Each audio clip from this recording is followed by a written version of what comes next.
नमस्कार साथियों, मैं आपका अपना सुरेंद्र भाटी। हम बात करेंगे आज हमारे प्रधानमंत्री नरेंद्र मोदी ने 16 से 17 मई 2026 को नीदरलैंड का विजिट किया। इसलिए ये देश अपने एग्जाम ओरिएंटेड व्यू से बहुत ही महत्वपूर्ण हो जाता है। यहाँ की भाषा की बात करते हैं तो डच, और यहाँ की राजधानी एस्टरडम, यहाँ की मुद्रा यूरो, और यहाँ की बात करें प्रशासनिक राजधानी की तो द हेग देखने को मिलती है। हम बात करते हैं इस देश की शासन प्रणाली की तो भी वर्तमान में यहाँ पर कॉन्स्टिट्यूशन मोनार्की और साथ में संसद आधारित लोकतंत्र देखने को मिलता है। यहाँ की राजा की बात करें तो राजा विलियम अलेक्जेंडर और यहाँ के प्राइम मिनिस्टर रॉब जेटन है। हम बात करते हैं इस देश की ज्योग्राफिकल लोकेशन की तो ये पश्चिम यूरोप में स्थित बहुत ही महत्वपूर्ण देश है। इसके उत्तर की बात करें और पश्चिम में नॉर्थ सी और दक्षिण में बेल्जियम और पूर्व में जर्मनी जैसे देशों के साथ ये सीमा साझा करता है। ये देश पवन चक्कियों और नहरों और यहाँ पर डेयरी उद्योग होता है और यहाँ पर जो ट्यूलिप फूल होता है उसके लिए देश प्रसिद्ध है। यहाँ की बात करें तो यहाँ पर सबसे बड़ा बंदरगाह है वो है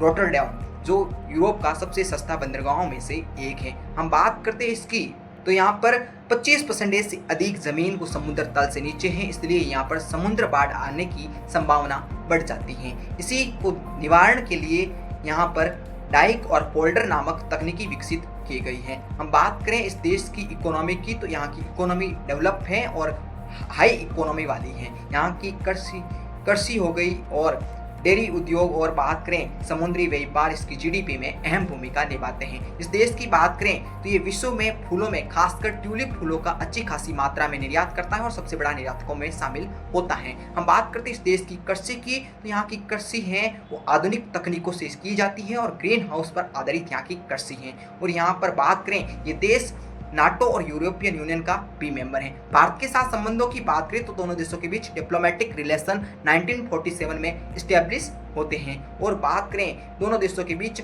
water management, green house energy और अनेक क्षेत्रों में सहयोग देखने को मिलता है। भारत के प्रधानमंत्री नरेंद्र मोदी ने यहाँ पर विजिट किया। इसी दौरान 17 समझौते साइन हुए। उनमें से प्रमुख जैसे वाटर मैनेजमेंट, सस्टेनेबल एग्रीकल्चर और क्वांटम